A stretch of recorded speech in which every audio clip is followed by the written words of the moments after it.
Rahmatullahi wabarakatuh. Alhamdulillah, wassalatu wassalamu ala rasulillah wa ala alihi wa ashabihi wa man wala, amma ba'd. Ikhwanna fid din, azani Allah wa iyyakum.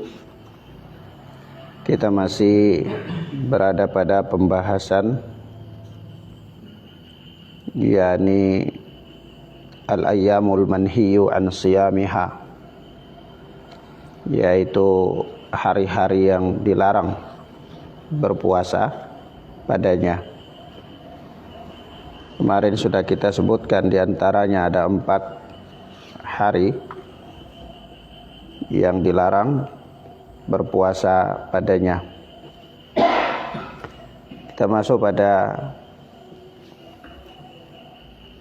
hari yang berikut, yaitu an-nisfu tsani min sya'bana liman lam takun lahu 'adah,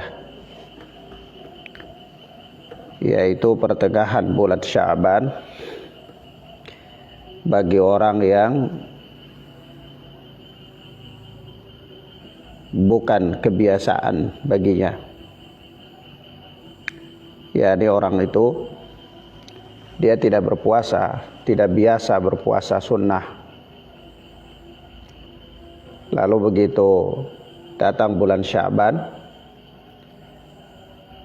ketika masuk pertengahan Sya'ban, dia mulai start puasa sunnah. Ya, maksudnya adalah dia berpuasa untuk ancang-ancang mengambil puasa Ramadan, ya. Jadi anggaplah semacam dia berlatih mempersiapkan dirinya untuk memasuki Ramadan.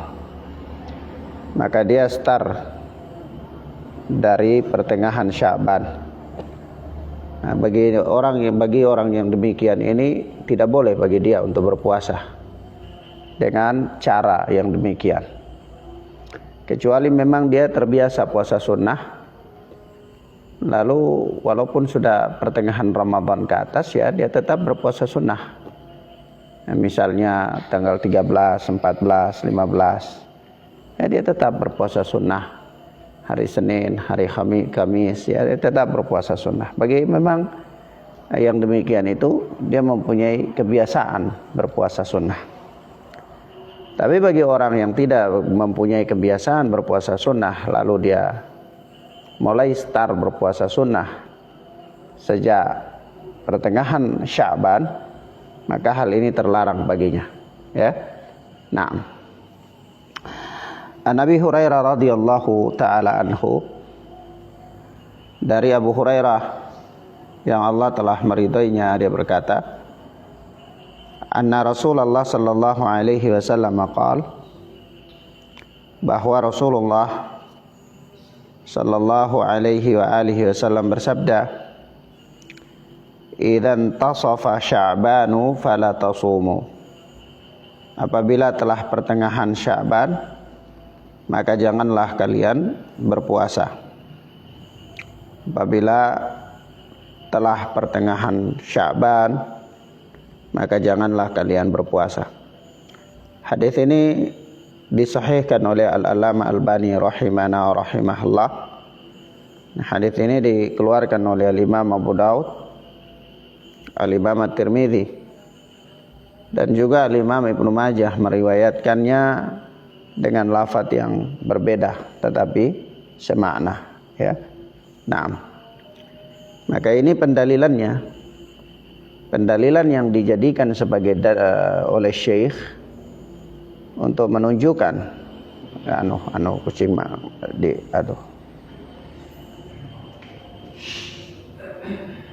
ya, ini sebagai dalil, ya, sebagai dalil yang dijadikan oleh Syekh dan para a'immah untuk melarang dari berpuasa dengan cara yang demikian, ya, khususnya pada bulan Sya'ban.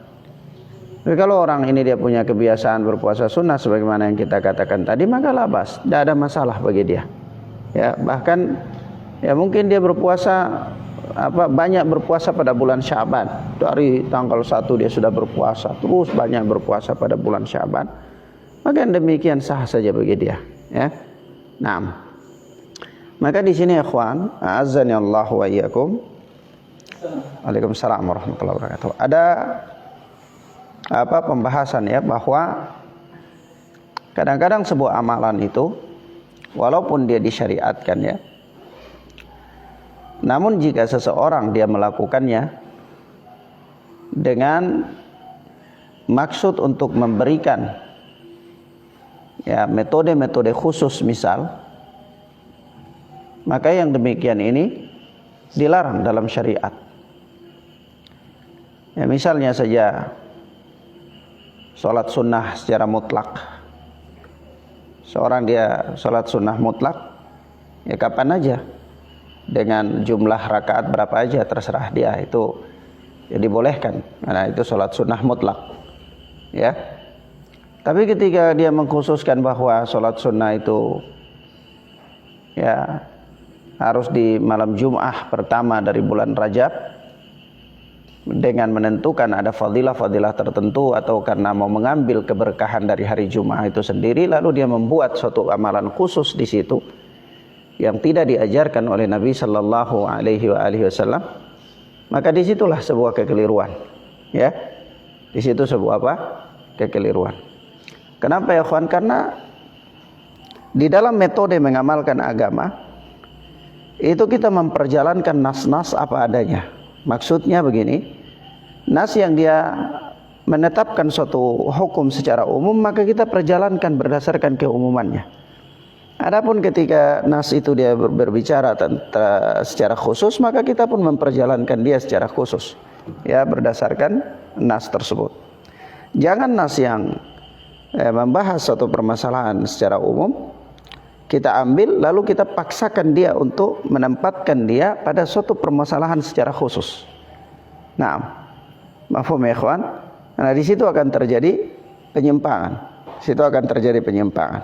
Nah, ini yang kebanyakan manusia keliru, ya, sehingga mereka tidak memahami konsep ini.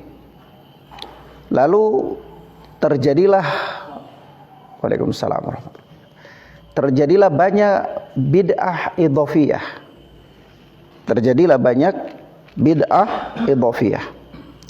Yani bid'ah idhofiyah itu apa? Bid'ah idhofiyah itu adalah suatu amal ibadah yang kalau kita lihat berdasarkan keumumannya, ibadah itu disyariatkan. Namun ketika kita tinjau lebih detail tentang waktu pelaksanaannya, jumlah pelaksanaannya, tempat pelaksanaannya, maka dia menyelisihi apa yang disyariatkan. Mafhum ya?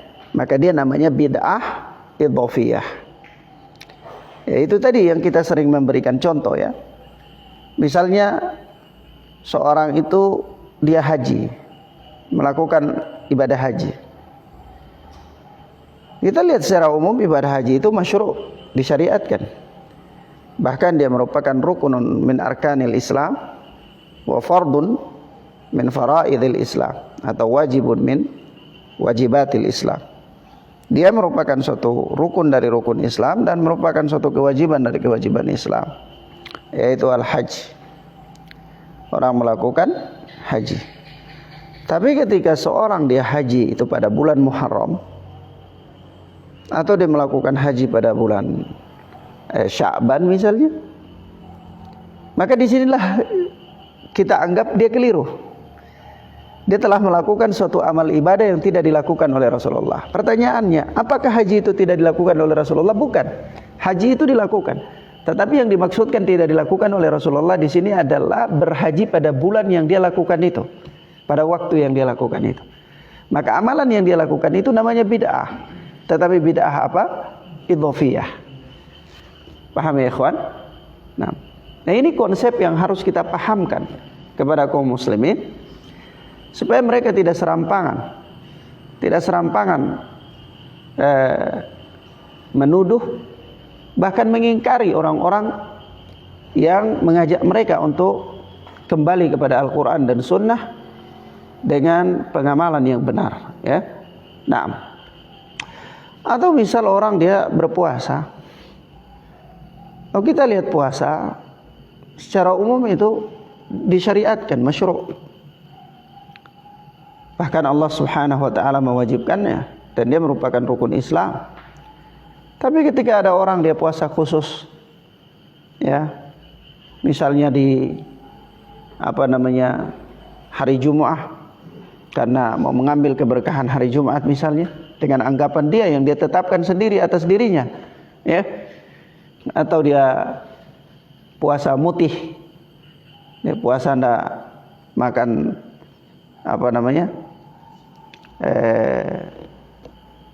barang-barang yang lain kecuali cuma makan nasi putih saja misalnya, ya, untuk mendapatkan keberkahan tertentu menurut dia, ya, supaya dia bisa sakti atau dia bisa memiliki hal-hal yang khawariq, kejadian-kejadian aneh yang bisa terjadi pada dirinya, maka kita katakan ini keliru dan kita ingkari apa yang dia lakukan. Pertanyaannya, apakah kita mengingkari syariat sholat? Jawabnya tidak. Kita tidak mengingkari puasa, kita tidak mengingkarinya. Yang kita ingkari adalah ketika dia berpuasa dengan tata cara yang tidak disyariatkan oleh Nabi sallallahu alaihi wasallam. Ya. Mafhum ya, ikhwan? Baik. Ini harus pendalaman di dalam permasalahan ini. Nah, maka kalau orang itu dia tidak terbiasa berpuasa, lalu tiba-tiba begitu masuk Sya'ban, pertengahan Sya'ban, dia mulai menetapkan bagi dirinya untuk berpuasa karena dia mengambil ancang-ancang untuk memasuki Ramadan, berarti dia telah menetapkan suatu kebiasaan khusus. Ya, mafhum ya? Nah, dan ini dilarang dalam syariat karena dia telah menetapkan sesuatu yang khusus yang tidak pernah diajarkan oleh Nabi sallallahu alaihi wasallam. Kalau kita katakan, oh ini baik Ustaz, dia katakan ini baik, ya, dia bermaksud juga untuk kebaikan misalnya, maka kita katakan ya na'am, benar, dalam pandangan dia itu baik. Tetapi Allah Subhanahu wa ta'ala tidak lupa menetapkan suatu kebaikan untuk hamba ini, ya, Allah tidak lupa. Sehingga kalau seandainya ada suatu kebaikan yang membawa manusia kepada kemaslahatan hidupnya di dunia dan di akhirat, pasti Allah sebutkan, baik secara nas ataupun secara isyarat, atau pasti Allah memotivasi manusia untuk melakukannya, ya. Nah, sebab itu Rasulullah sallallahu alaihi wasallam mengatakan, ma baqiya syai'un yuqarribu minal jannah wa yubaidu minan nar illa wa qad buyyina lakum. Tidaklah tersisa satu perkara yang mendekatkan manusia ke surga dan menjauhkan manusia dari neraka illa wa qad buyyina lakum, kecuali melainkan pasti telah dijelaskan kepada kalian. Maka kita tanya kepada mereka yang melakukan amalan-amalan dengan menetapkan hari-hari tertentu, menetapkan tempat-tempat tertentu untuk melakukan ritual ibadah-ibadah tertentu dengan keyakinan tertentu, maka kita katakan kepada mereka bahwa apakah pengkhususan yang engkau lakukan dalam menetapkan ibadah itu, dalam keyakinanmu, dia dapat mendekatkan engkau ke surga apa tidak? Kalau dia bilangnya mendekatkan ke surga karena ini adalah ibadah, ini adalah baik. Baik. Dia menjauhkan Anda dari neraka? Iya, karena itu adalah amalan saleh. Dia bertakarrub kepada Allah dengannya. Jadi otomatis konsekuensinya adalah menjauhkan dia dari neraka dengan sebab amalan itu. Maka kita katakan, tapi diberikan isyarat oleh Rasulullah sallallahu alaihi wasallam tidak? Oh tidak. Berarti kita katakan bahwa apa yang engkau lakukan ini keliru, walaupun dengan engkau beranggapan bahwa itu adalah baik. Kenapa? Karena Rasulullah mengatakan, ma baqiya syai'in yuqarribu minal jannah wa yubaidu minan nar illa wa qad buyyina lakum. Tidaklah tersisa satu perkara yang mendekatkan manusia ke surga atau menjauhkan manusia dari neraka, pasti dijelaskan. Sementara hal ini tidak ada dijelaskan di dalam nas. Ya, mafhum ya ikhwan? Kalau seandainya perkara ini mendekatkan manusia kepada surga, pasti dijelaskan dalam nas. Baik dengan nas yang bersifat langsung, konteksnya ada, ya, teksnya ada, atau berupa isyarat, atau berupa apa? Isyarat. Ya. Nah, taib. Kemudian kita lihat selanjutnya, wa anhu aidan, dan dari Abu Hurairah juga kata Syekh Abdul Azim Badawi hafizana wa hafizahullah, anna Rasulullah sallallahu alaihi wasallam qala, bahwa Rasulullah sallallahu alaihi wa alihi wasallam bersabda, la yataqaddamanna ahadukum ramadhana bi shaumi yaumin aw yaumain illa ay yakuna rajulun kana yasumu shaumahu falyasum dzalikal yaum. Janganlah sekali-kali salah seorang dari kalian mendahului Ramadan dengan berpuasa 1 hari atau 2 hari. Janganlah sekali-kali salah seorang dari kalian mendahului Ramadan dengan berpuasa 1 hari atau 2 hari, kecuali bagi seseorang yang dia biasa berpuasa padanya, falyasum dzalikal yaum, maka hendaklah dia berpuasa pada hari itu. Bagi orang yang terbiasa berpuasa. Maka di sini sisi pendalilan yang berkaitan dengan apabila pertengahan Sya'ban ini tidak boleh berpuasa, itu sisi pendalilannya itu di sini. Di pertama sisi pendalilannya adalah kecuali hal itu merupakan kebiasaan bagi Anda. Ya, kalau dia bukan merupakan kebiasaan lalu Anda baru mau menetapkannya untuk mengambil ancang-ancang, maka ini tidak boleh. 1 hari atau 2 hari sebelum Ramadan maupun ketika telah memasuki pertengahan Sya'ban. Mafhum ya? Baik. Yang kedua, hadis yang mulia ini pun melarang bahwa Anda mengambil ancang-ancang dengan mendahului Ramadan dalam berpuasa 1 hari atau 2 hari sebelum masuk Ramadan.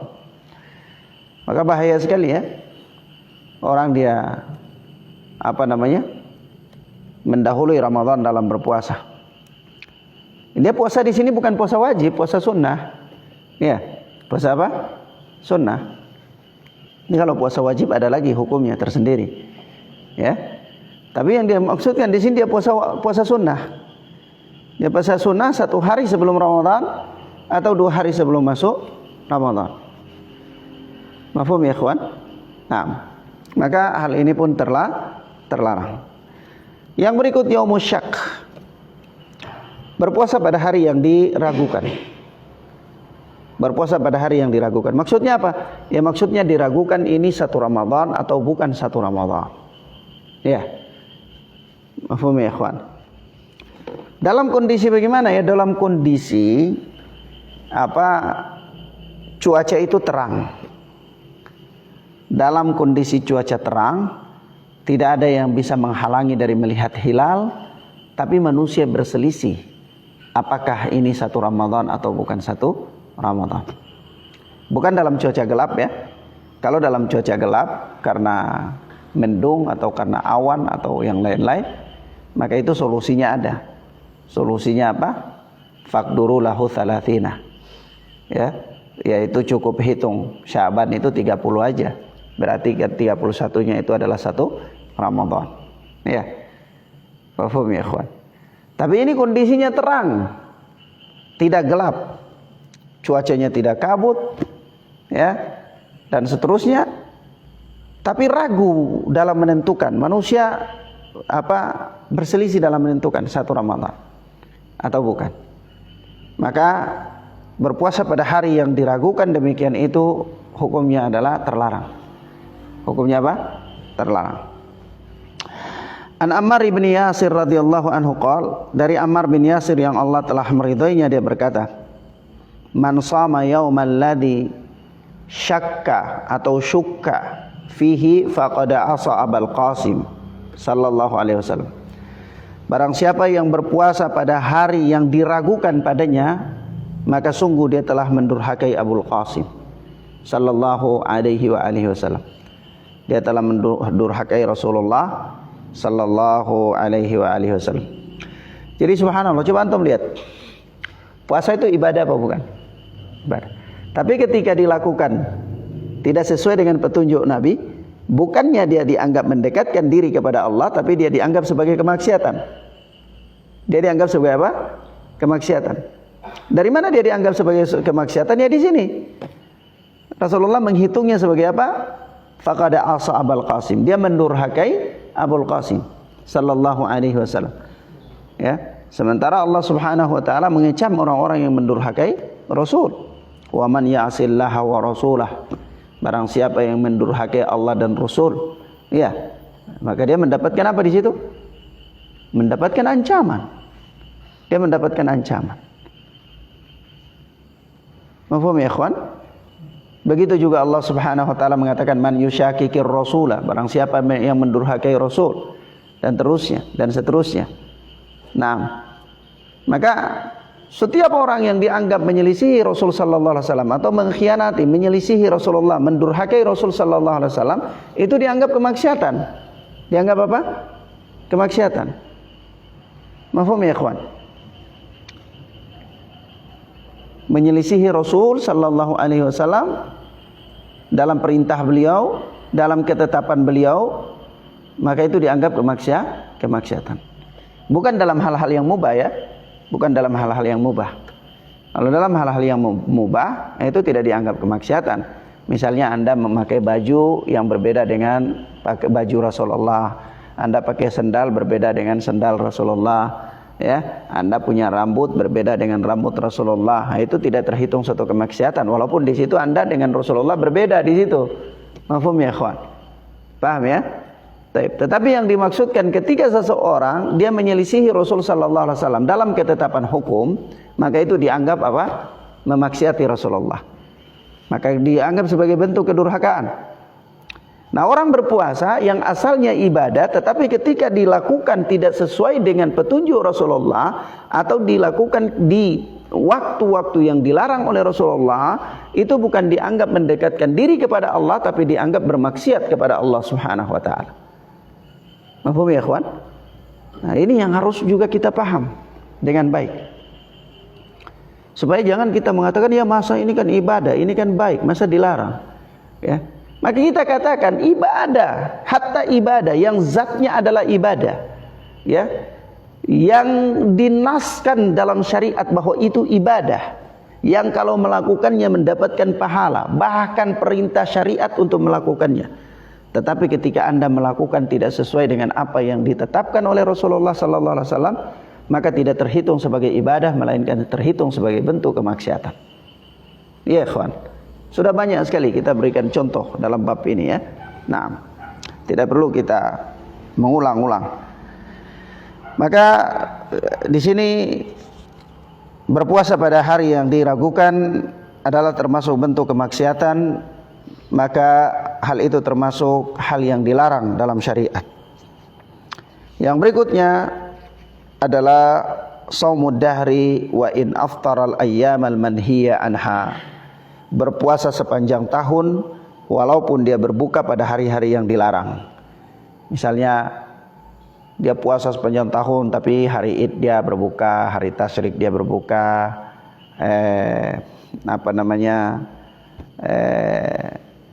hari-hari yang dilarang ya, hari-hari yang dilarang itu dia berbuka, dia tidak berpuasa. Tapi selain daripada itu dia puasa terus sepanjang tahun begitu. Nah, ini dilarang. Ini dilarang dalam syariat. Kenapa ya ikhwan? Karena apa? Prinsip-prinsip dalam agama ini adalah samhah, toleran sekali. Dia sangat apa?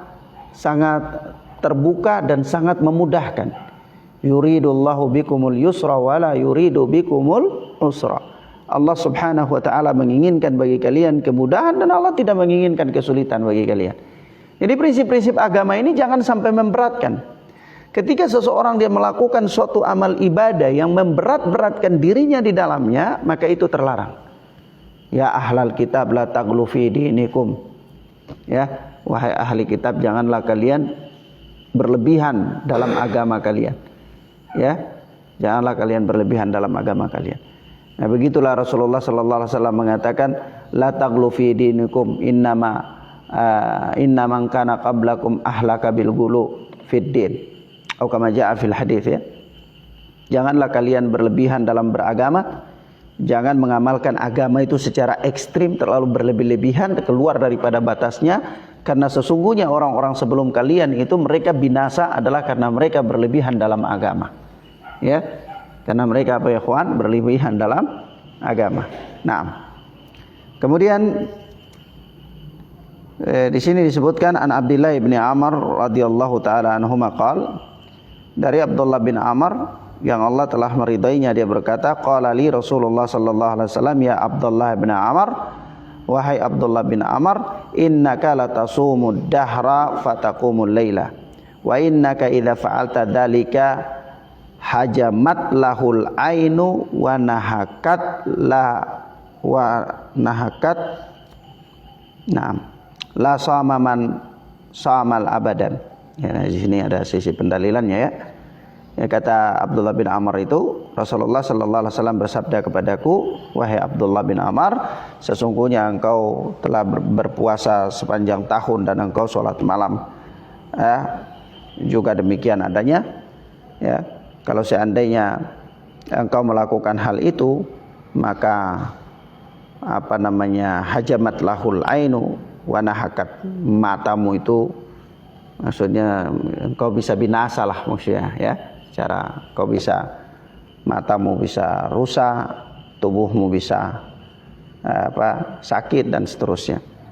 La sama man samal abad. Kata Nabi sallallahu alaihi wasallam di sini, tidak ada puasa bagi orang yang puasa sepanjang tahun. Tidak ada puasa bagi orang yang puasa sepanjang tahun. Ya, orang ini dia puasa tapi tidak dianggap dalam syariat bahwa dia itu berpuasa. Artinya puasanya itu tidak sah, tidak diberi pahala. Tidak diberi apa? Pahala. Ya. Walaupun secara zahir ya dia berpuasa. Dia tahan lapar, dia tahan haus, dia lakukan adab-adab berpuasa. Ya, secara zahir dia berpuasa. Tapi dalam pandangan syariat orang ini tidak dianggap berpuasa, sehingga dia tidak diberikan pahala atas apa yang dia lakukan itu. Ya. Nah.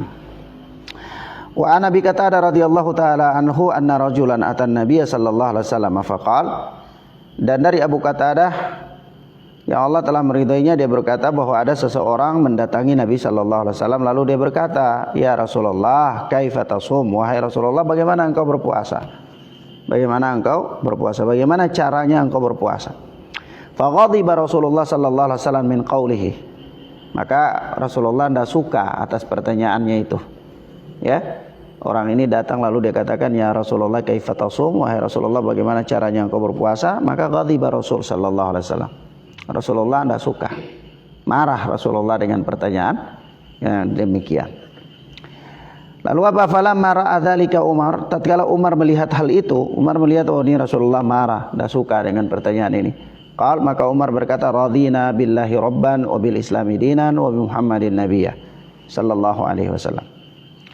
Ya, kami ridha Allah sebagai Rabb, Islam sebagai agama, dan Muhammad sallallahu alaihi wasallam sebagai nabi.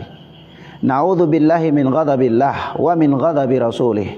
Kami berlindung kepada Allah dari kemurkaannya dan dari kemurkaan Rasulnya. Falam yazal Umaru yuraddiduha hatta sakana ghadabu Rasulillah sallallahu alaihi wasallam. Dan Umar senantiasa ulang-ulang kalimat itu ya. Umar ulang-ulang. Kata Umar, radina billahi rabba wa bil islami dina wa bi Muhammadin sallallahu alaihi wasallam nabiyya. Na'udzu billahi min ghadabillah wa min ghadabi rasulih.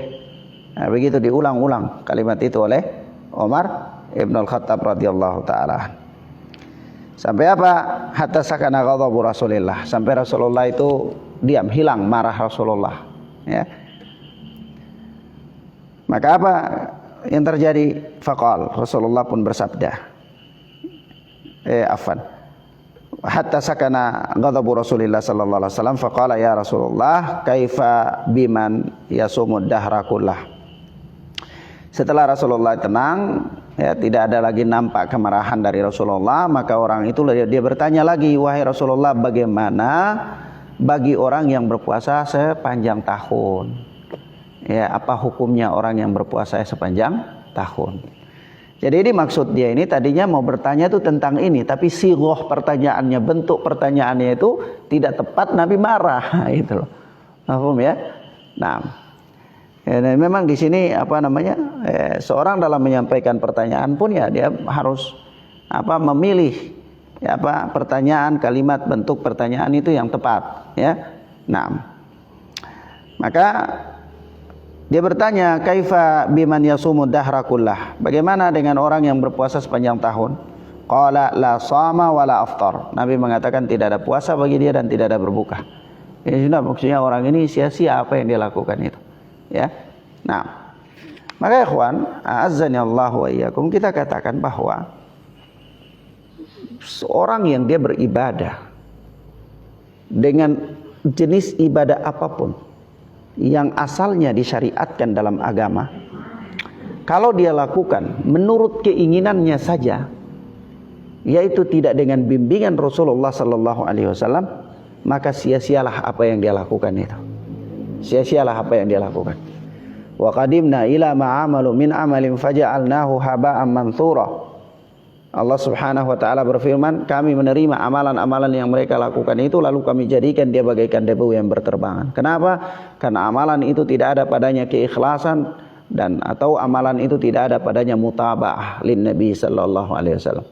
Tidak ada padanya keikhlasan atau bisa jadi tidak ada padanya ya mengikuti Nabi sallallahu alaihi wasallam. Ya. Nah, maka dari itu dalam semua ibadah seorang harus mencukupkan dirinya dengan sunnah Nabi sallallahu alaihi wasallam. Ittabi'u wa la tabtadi'u. Ikutilah Nabi sallallahu alaihi wasallam dan janganlah membuat-buat yang baru. Ya. Nah, dalam perkara apa? Perkara salat kata Nabi sallu kama ra'aitumuni usalli. Dalam perkara apa? Haji, Nabi mengatakan khudhu anni manasikakum. Ambillah dariku manasik kalian, ya. Dan seterusnya, ya. Nah, begitu juga dalam apa? Dalam wudu. Nabi berwudu mencontohkan kepada Rasul kepada apa? Umat ini. Nabi sallallahu alaihi wasallam mencontoh langsung bagaimana tata cara wudu yang benar kepada umat ini dan seterusnya. Kemudian kata Syekh di sini ya menjadi menjadi bahasan tambahan bagi beliau ya di sini. Termasuk diantara puasa yang dilarang ya, yaitu an-nahyu an siyamil mar'ah wa zawjuha hadirun illa bi'idnih. Larangan berpuasa bagi seorang istri sementara suaminya ada di rumah kecuali dengan izinnya ya. Jadi ini dia tidak terbatas waktu ya. Dia larangan puasa ini sifatnya kondisi. Ya. Dia tidak berkaitan dengan waktu, dia tidak berkaitan dengan tempat, tapi kondisional. Ya. Ketika suaminya ada kapan aja. Kalau suaminya tidak mengizinkan dia untuk berpuasa, maka tidak boleh. Ya. Kalau suaminya ada dan suaminya mengizinkan dia untuk berpuasa, maka boleh, silakan. Ya. Mafhum ya, ikhwan? Nah, di sini apa namanya? Di sini suatu bab yang luar biasa sebenarnya. Ini cabang-cabang dari hadis ini luar biasa sekali. Ya, berkaitan dengan apa? Kepatuhan dan ketaatan seorang istri kepada suaminya, ya. Itu luar biasa sekali. Coba antum bayangkan, puasa sunnah itu ibadah apa bukan? Ibadah. Tapi seorang istri tidak boleh beribadah kalau kedudukan ibadah itu sunnah kecuali dengan izin suaminya. Ya. Yang apabila ibadah itu ada bertabrakan dengan hak-hak suami. Kenapa? Karena hak suami itu wajib. Hak suami itu apa? Wajib. Maka di sini kaidah mengatakan kalau bertabrakan antara kewajiban dan sunnah, maka yang didahulukan adalah kewajiban, yang ditinggalkan adalah sunnah. Jangan antum mengambil sunnah membuang kewajiban. Ya, kalau istilah kita sering katakan ini cara orang beragama dengan orang jahil cara beragama. Yaitu dia buang kapak, diambil pisau.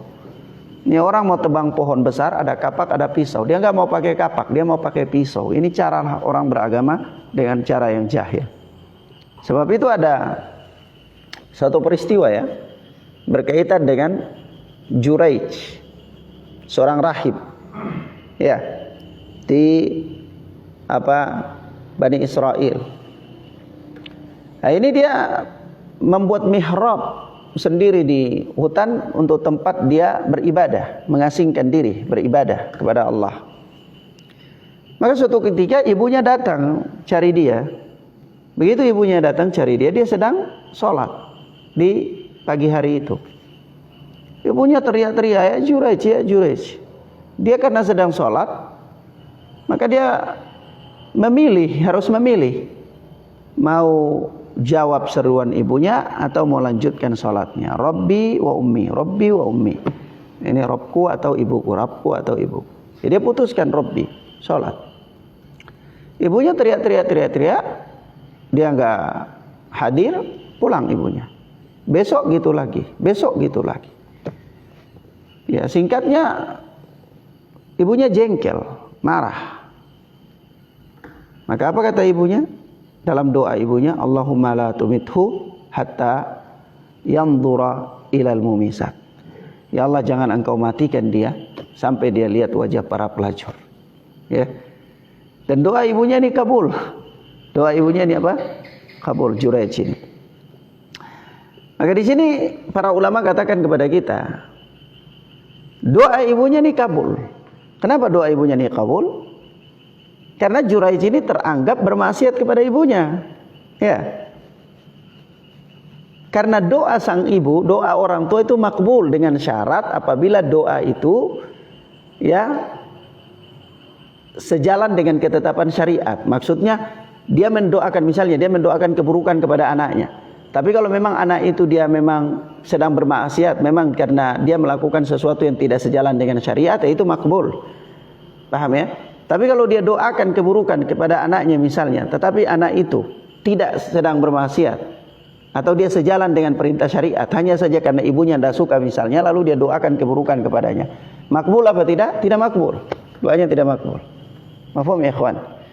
Ya, misalnya seorang wanita dia pakai hijab syar'i, ya, pakai hijab bagus menutup aurat, tapi orang tuanya nggak suka.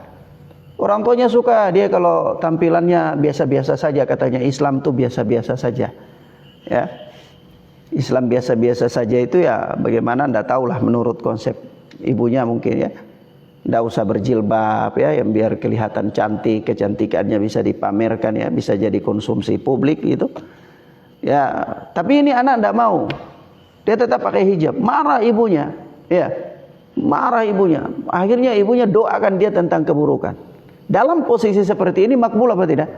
Tidak makbul, karena anak ini tidak sedang bermaksiat. Mafhum ya? Paham ya ikhwan ya? Nah, doa ibu Juraij itu makbul. Kenapa doa ibu Juraij ini makbul?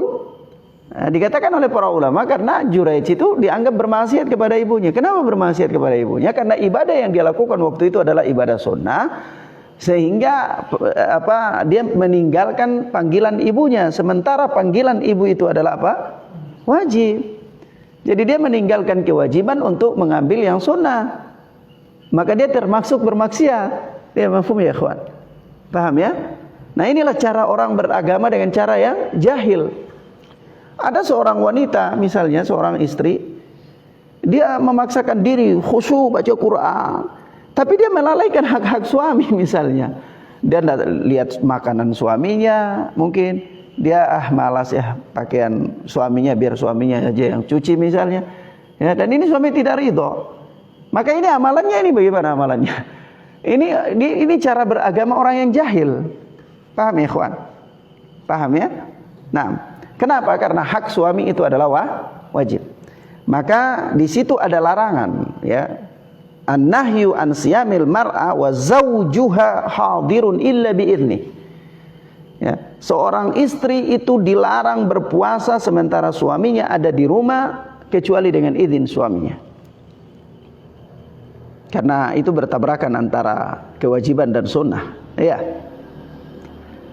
An Abi Hurairah radhiyallahu taala anhu qala, dari Abu Hurairah yang Allah telah meridhoinya, dia berkata, qala Rasulullah sallallahu alaihi wasallam. Rasulullah sallallahu alaihi wasallam bersabda, la tasumil mar'atu wa ba'luha syahidun illa bi'idnih. Ya, tidak boleh bagi seorang istri untuk berpuasa sementara suaminya ada, melainkan harus dengan izin suaminya, kecuali dengan izin apa? Suaminya. Hadis ini hadis muttafaqun alaih ya. Hadis yang ma'ruf sekali. Hadis ini muttafaqun alaih, dikeluarkan oleh Imam Bukhari dan Muslim dalam sahih keduanya. Nah. Taib ikhwan, a'azzani Allah wa iyyakum, ila huna naktafi bihadzal dars. Kita cukupkan pelajaran kita sampai di sini insyaallah ya. Masih ada satu bab terakhir tentang puasa, yaitu bab i'tikaf. Ya, apalagi ini kita sudah mau masuk 10 hari terakhir Ramadan ya. Nah, walaupun antum dah iktikaf ya minimal harus tahu ilmunya tentang iktikaf. Wallahu taala a'lam bissawab. Subhanakallahumma bihamdika asyhadu an la ilaha illa anta astaghfiruka wa atubu ilaik. Wassalamualaikum warahmatullahi wabarakatuh.